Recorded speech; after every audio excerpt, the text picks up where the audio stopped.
안녕하세요. 저는 올해 42살인 여자입니다.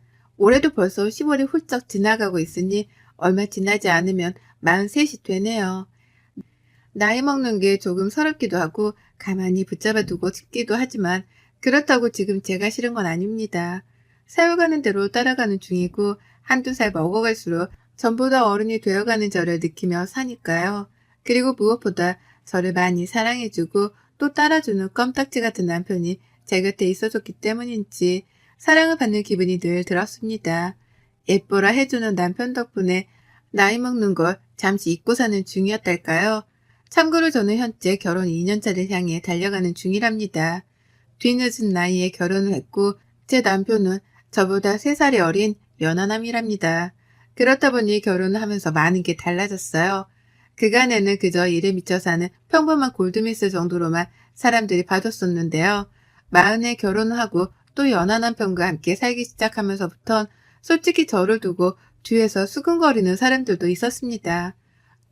좋게 봐주고 좋겠다고 부러워라 해주는 분들도 계셨지만 돈을 잘 버니까 어린 남자를 돈으로 꼬신 거라는 입에 담지 못한 말들을 주고받는 사람들도 있었어요. 사회생활하며 별별 사람들을 다 만난다고는 하지만 정말 결혼하고 나서 특히나 그 많은 사람들을 더 마주했던 것 같습니다. 상처도 받았지만 기분이 마냥 나쁘진 않았어요. 다들 내가 부러워서 뒷말을 나누는 거라는 걸 잘 알았거든요. 그러니 나와 남편에 대한 가십거리가 어쩌다 들려오더라도 귀담아 들으려 하지 않았습니다. 그리고는 실제 우리 부부의 모습처럼 잘 살고 있는 모습을 더 많이 보여줘야겠다는 것에 초점을 두려고 했죠.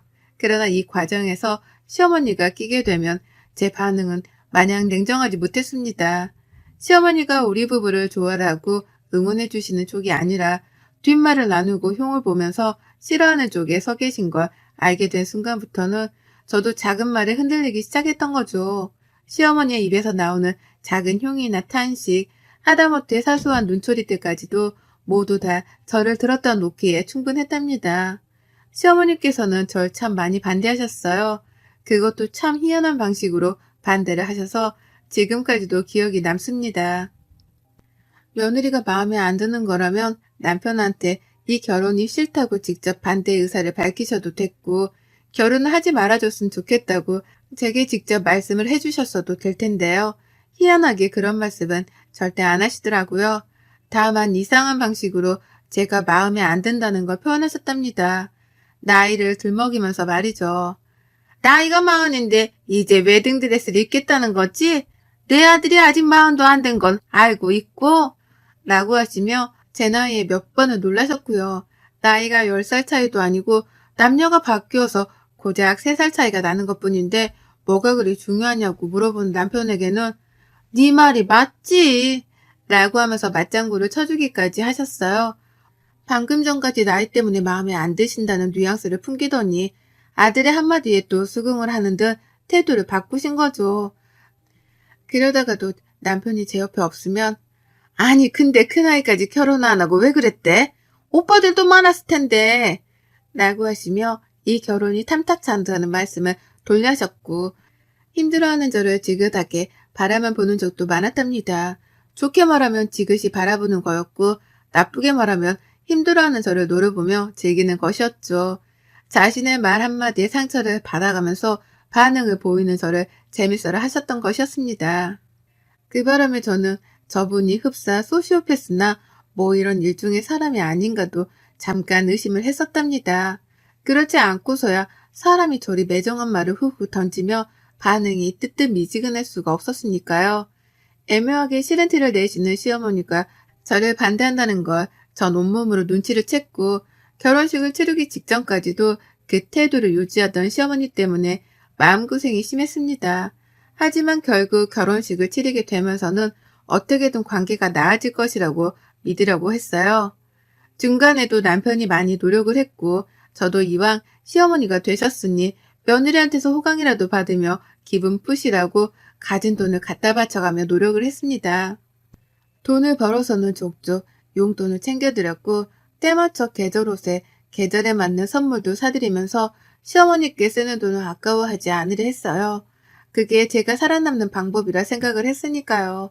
그런데 말이죠. 요상한 일이 벌어지기 시작했습니다. 아무리 생각해도 요상한 일이었죠. 퇴근하고 평소처럼 집에 왔는데 시어머니가 계시더라고요. 그런데 웬일로 저를 향해서 왔어? 라고 하면서 퇴근을 반겨주시길래 살짝 흠칫했었습니다. 저러던 분이 아니신데 갑자기 인사를 요란스레 하시니까요. 그와 동시에 놀란 건 주변에 놓여진 어머님의 선물이었습니다. 단 한 번도 결혼하며 시어머니께 선물이라는 명목하에 물건을 받아본 적이 없었어요. 그릇이며 옷이며 시어머니 것이라고는 하나도 없었고 오히려 제가 퍼준 게 전부였었죠. 그런데 어머님이 웬일로 뜬금없이 시뻘건 고추가 든 평범하지 않은 장신구를 유리병 하나에 담아서는 선물이라고 가져오신 거예요. 그걸로도 모자라 아무도 쓰기 싫어할 것 같은 못생긴 그릇 두 짝도 말이죠. 어디서 이런 걸 빈티지 샵에서 주워오셨나 싶어 황당해하며 물건을 쳐다보는데 어머님은 세상 행복하다는 듯 건네주시면서 잘 쓰라고 하시더라고요. 특히 고추가 든 유리병은 현관 옆에 둬야 복이 기어들어온다고 하시면서요. 무슨 복이 정확히 들어오냐며 물어보는 제 남편의 말에 어머님은 얘가 빨리 들어선대 라고 그제서야 이실직고를 하셨습니다. 그러니 저도 알았죠. 이 말린 고추가 사내 아이를 뜻하는 거구나 하고 말이죠. 그래서 의심 없이 받아들였습니다. 어머님이 빨리 손주를 보고 싶어 하신다는 생각에 부담도 컸지만 다 우리 좋으라고 건네주신 물건이란 것에는 의심이 없었던 거죠. 그런데 이런 식의 뜬금없는 선물은 그걸로 끝이 아니었어요. 이런 분이 아니셨는데 계속해서 뭔가 내어주시더라고요. 그 덕분에 저희 집은 시어머니가 들고 온 영문 모를 물건들로 하나도 채워져 빼곡해지기 시작했고요. 처음 가져온 고추 든 유리병도 그대로였고 쓰기 싫은 그릇 두 개도 그냥 주셨으니 일단 하부장 안에 넣어 보관 중이었습니다. 그 밖에도 침대 옆에 놔두고 얼굴 가꾸는 데 쓰라면서 거울 큰 거를 사다 보내주신 바람에 저는 영문도 모른 채 일단 그걸 침대 옆에 놔뒀어요. 남편 앞에서 예쁘게 구면서 오래도록 사랑을 받으라는 뜻인 줄로만 알고서는 아무런 의심도 하지 않은 채 그 큰 거울을 침대 옆에 뒀습니다. 제가 어릴 적부터 무교였고 믿는 종교 따위는 없다 보니 미신이나 속설 같은 것에 굉장히 무지했거든요. 그렇다 보니 전 어머님이 하라는 대로 하면 복이 굴러 들어올 줄 알았어요. 어머님이 아무래도 미신이나 속설 같은 걸 믿을 나이시다 보니 저보다 아는 것도 많으실 거다 싶었던 거죠. 그래서 그 후에도 들어오는 헝 가방이나 옷, 그리고 정체불명의 나뭇가지 같은 것들도 그냥 있는 대로 받았습니다. 천만다행으로 제 집이 40평대라 넓은 편이었고 그래서 자질구레한 물건들을 하나둘씩 놓아둘 공간 여유는 있었어요. 그래서 겉보기에는 잡동사니들로 어지러워 보이진 않았지만 이게 정도가 계속해서 지나가니 슬슬 받기가 싫어지더라고요. 내 집이 내 집인 게 아니라 시어머니의 집이 되어가는 것만 같았습니다. 제가 고른 물건들이 아니라 시어머니가 주시는 물건들로만 집이 채워져 나가다 보니 흡사이건 시어머니가 원하시는 그림의 집이 아닌가 싶기도 해서 혼란스러워지기까지 한 거죠. 그쯤 되니 남편도 뭐가 마음에 안 들기 시작한 건지 물건을 또 주겠다고 집에 오래 하시는 어머님께 바쁘다는 거짓말을 해가며 약속을 피하기 시작했어요. 그러면 어머님은 뭘 한다고 퇴근하고 나서까지 바쁘냐면서 집에 기어코 오겠다고 우겨대셨는데요. 그렇게 우기다가 정말 집으로 찾아온 적도 한두 번 있었습니다. 그리고 저는 그때부터 시어머니께 정이 떨어져 가기 시작했죠. 그리고는 생각이 들었어요. 저렇게까지 해서 나에게 주려는 물건은 무엇이며 왜 그렇게까지 해서 나에게 그 물건을 주시려는 건가 싶어 말이죠. 정말 이게 다 손주를 빨리 보고 싶어서 아들 낳으라고 건네주는 부적 같은 건가 싶기도 했고요. 그때부터 인터넷에 검색을 해봤더니 사실상 아들 낳는 부적이라면서 검색되어 나오는 물건 목록에 시어머니가 주신 물건들은 없었답니다. 빨간 고추가 있긴 했으나 유리병에 담아서 현관 옆에 놔뒀다는 글 따위는 보지 못했고 거울은 오히려 집안에 두면 안 되는 물건이라고 하더라고요. 더군다나 침대 바로 옆에 두는 건 귀신을 들러붙게 하는 짓이라는 섬뜩한 글까지 읽고 나니 온몸에 소름이 쫙 끼쳤어요. 그 전까지만 하더라도 시어머니에 대한 의심이 하나도 없었기에 주시는 대로 물건을 받아내선 집에 고이고이 쌓아놨었는데요. 검색을 조금 해보고 시어머니의 의도를 따져 묻다 보니까 이게 보통 일이 아니라는 걸 눈치껏 알아낼 수 있었습니다. 생각해보니 정말 이상했어요. 그럴 분이 아니신데 갑자기 저에게 잘해주기 시작함과 동시에 선물이라며 어디서 쓰다만 헛 물건이었는데 그걸 저에게 줬다는 것부터가 의도가 너무 불순하더라고요. 왜 이런 의심을 진작에 하지 못했었나 싶어서 땅을 치며 후회했습니다. 그제서야 드는 꺼림칙함을 떨쳐내 보겠다고 급한 대로 남편이랑 퇴근하자마자 거울을 내다버렸어요. 현관 앞에 있던 고추가 든 유리병도 그 밖에 어디서 주워왔는지 출처를 모르겠는 나무 막대기부터 시작을 해서 온갖 잡동사니란 것들을 모조리 버렸습니다. 쓰레기 봉투에 담아놓고 보니 한 트럭이더라고요. 이렇게나 많은 걸 내 집에 가져다 놨다는 생각을 하니 또 소름이 끼쳐 한동안 말을 잊지 못했어요. 제 심정을 남편도 똑같이 느낀 건지 처음엔 갖다 버리자는 말에 왜냐고 묻기만 하더니 정색하는 제 표정을 보며 나중에는 누구보다 더 적극적으로 시어머니가 주신 물건을 버리겠다며 집안을 헤집고 다녔답니다. 물건을 버리고 나서 제가 하루 종일 생각하고 인터넷 검색을 하면서 알아냈던 꺼림칙한 정보에 대해서 공유를 하자 남편은 온몸에 소름이 돋는다면서 어쩔 줄 몰라며 방방 뛰었어요. 가뜩이나 요즘은 가위에 자주 눌리는 것 같은 기분 때문에 잠을 설칠 일이 많았는데 그게 다 엄마가 주신 물건들 때문에 귀신이 붙어서 그런 거냐며 무서워 난리를 치더라고요. 남편이 겉보기엔 상남자 같은데 겁은 무지하게 많은 애거든요. 이런 일을 겪고 난 후 저는 저대로 그리고 남편은 남편대로 시어머니를 쉽사리 보지 못했습니다. 남편은 자기 엄마의 의도를 의심하고 싶지 않아 하는 듯 혼자 괴로워하며 몸부림을 쳤고요. 저는 제발 시어머니가 나쁜 의도로 그러지 않으셨길 끝까지 믿어보려 하면서도 한편으로는 사실 확인을 해야겠다면서 뒷조사를 시작했습니다. 아무래도 제가 한번 물면 끝까지 놓치지 않고 물어뜯는 나름 독종의 여자거든요. 아무리 생각해도 좋은 의도가 보이질 않는 시어머니의 본 모습을 꼭 파헤쳐야겠다는 생각으로 머리를 굴려가던 중 정말 뜻밖의 기회를 맞이했습니다. 시어머니의 그 새카맣은 의도를 파악할 수 있는 절호의 기회가 찾아온 것이었어요. 인터넷으로 다른 사람들의 글도 읽어보고 시어머니와 갈등에 대한 댓글들도 살펴보던 중 홈캠의 존재를 알게 되었습니다. 집안에 카메라를 따로 설치할 필요성을 못 느껴서 그걸 알고도 관심을 두지 않고 살았었는데요. 이참에 홈캠을 설치해야겠더라고요. 물론 귀신을 보려는 게 아니라 시어머니를 살펴보려고 말입니다. 당장 로켓 배송으로 주문을 받았고 집안에 무려 3곳에 카메라를 설치하고 난 후 시어머니를 불렀어요. 안부 인사 겸 연락을 드린 거죠. 어머님, 요즘은 저한테 주실 선물 없으신가 봐요. 통 찾아오질 않으시네요. 라고 하며 아부를 떨었더니 어머님은 섭섭하다는 말투로 곧장 말씀하시더라고요. 아니 내가 가겠다고 몇 번을 말했더니 다들 바쁘다며 오지 말라고만 하고 말이야. 라면서 줄 선물이 안 그래도 한가득 준비되어 있다며 신나라셨어요. 그리고 전 바빠서 퇴근이 요즘 늦으니 차라리 우리 부부가 없는 점심시간에라도 집에 와서 선물을 놓고 쉬다 가시라며 집 비밀번호를 알려드렸습니다.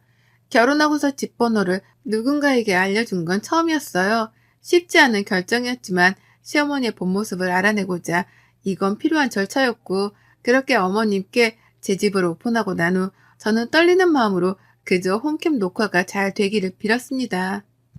어머님은 하루 날 잡아 집을 다녀가셨고 저는 일을 하던 중이었는데 문자 한 통을 보내셨더라고요. 너 내가 줬던 물건들 다 어디다 뒀냐? 라고 하면서요. 저랑 남편이 섬뜩하다면서 버렸던 그 물건들을 찾으시는 것이었습니다. 그래서 제가 어머님 그거 둘 곳이 없어 집 선반 안에 넣어 모아뒀는데 아마 어머님은 못 찾으실 거예요. 왜요? 라고 되물었죠. 그러자 어머님은 버리지 않았다는 제 말에 안심을 하셨는지 버린 게 아니면 됐고 난 또 니들이 버린 줄 알고 깜짝 놀랐네. 라고 하며 안도의 한숨까지 내쉬었습니다. 그리곤 물건 다 놓고 가는데 이것들은 절대 옮기지 마라. 저번에 줬던 고추 유리병 그것도 현관에 꼭 둬야 하는 건데 내가 지금 둘 테니까 물건 놔둔 곳 좀 알려줘라. 라고 말씀을 하셨어요. 제가 갖다 버린 유리병을 도로 찾아서 현관에 두겠다면서 위치를 알려달라 하시더라고요. 당황한 저는 얼버무리다가 일이 갑자기 바빠졌다며 급하게 연락을 끊어버렸죠. 그리고 서둘러 홈케어 화면을 볼 수 있는 어플을 켰고 시어머니가 하시는 짓을 지켜봤습니다. 그전에도 이미 녹화가 되고 있긴 했으나 당장에 어머님이 뭘 하시려는지 확인을 해보고 싶었어요. 그리고 전 회사 안에서 간이 떨어져 오줌을 지릴 뻔했습니다. 이런 말이 나이 40 넘어 나오는 게 좀 창피하긴 하지만 오줌이 지릴 뻔했단 표현 말곤 달리 할 수 있는 말이 없었어요. 어머님이 글쎄 혼자가 아니라 둘이더라고요. 바로 옆에 웬 아주머니 한 분을 모셔온 거예요. 선물만 놓고 가시겠다더니 주인 없는 집에 멋대로 손님을 데려온 겁니다. 소름이 돋아서 막 캡처를 했어요. 실시간으로 사진을 찍어서 남편에게 보내주고 있는데 그때 그 아주머니가 시어머니께 손짓으로 뭔가를 지시하는 게 계속해서 목격되었습니다. 아주머니가 손짓을 보내면 시어머니는 허리까지 숙여가면서 움직이셨고 아주머니가 가리킨 곳에다가 들고 온 물건들을 놓으셨어요. 아주머니는 마치 집을 보러 온 손님 마냥 제 집 구석구석을 휘젓고 다니셨고 기존에 어머님이 가져다 주셨던 물건들의 행방을 찾는 것 마냥 5만 군데를 구석구석 뒤져댔어요. 그러다 고개를 절레거리면서 한숨을 쉬더니만 시어머니가 이 아주머니를 이렇게 부르시더라고요. 보살님 이라고 말입니다. 그 순간 머리가 멍했습니다. 설마 저 여자가 무당인가 싶었거든요. 어머님이 가져오신 물건들도 그렇고 죄다 어디 조선시대의 궁중 난투국에서나 나올 법한 오래된 물건들이었는데 설마 어머님이 무당의 말을 듣고서는 무당이 지시하는 물건들을 제 집에 들인 건가 싶었습니다. 제발 아니길 바라면서 표정을 가득 찡그린 채로 화면을 바라보고 있는데 그 보살이란 여자는 가져온 물건들이 하나도 없네. 이것들 가져다 버린 거 아니야? 기센 것. 라면서 호통을 쳤고 그러자 시어머니는 분명 어디다가 넣어놨다고 했는데 제가 찾아볼까요? 눈치챘을 리가 없잖아요. 라고 하면서 그 여자를 살살 달래는 데 급급했습니다. 그러면서 어머님이 말씀하시더라고요. 제가 이것들 이혼시키려고 별짓 다 하고 있는데 여태 이혼도 안 하고 기세 내가 맞긴 맞나 보네요. 라고 말입니다. 저는 탄식을 내뱉으며 제자리에서 일어섰고 온몸에 소름이 돋아 닭살이 서는데 경직이 되어 얼어붙었어요. 빨리 내 집에 가서 이 불운한 존재들을 쫓아내야겠다는 생각밖에는 들지 않았습니다.